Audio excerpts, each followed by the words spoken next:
Thank you very much.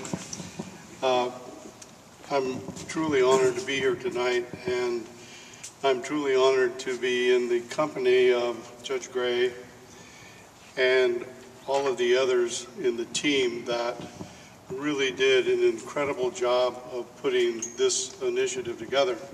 When Nixon announced the war on drugs in 1973, I was one of the original drug warriors. I commanded the Los Angeles Police Department's narcotic enforcement effort for quite a number of years. But to take it back in history just a little bit so you might have an understanding of why we are where we are today, is before I became a commander in the South Central Los Angeles area and the deputy chief of the Bureau of Special Investigations, I was a captain in juvenile division. As a juvenile commander, I ran a study. I proved that we had hundreds of juveniles that had as many as 10 felony arrests and had never been before a juvenile court judge because they were diverted back to so-called community-based treatment, which did not exist. It was programs that were pure lip service, and the county probation department grew and grew and grew and grew. So we made a big issue out of that, got it reversed, got the law changed.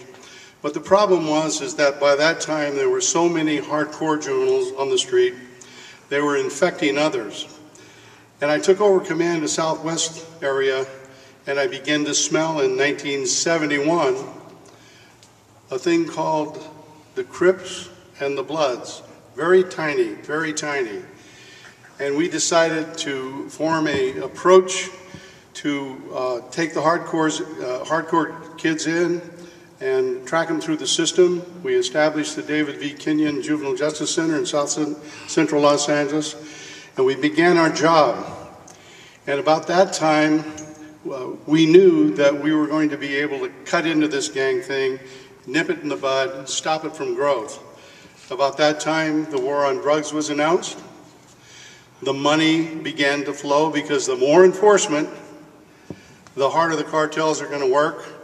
The more valuable the dope is on the street, the more profits are, and you know the result today. 40 years later, we have a policy that has completely failed in this country.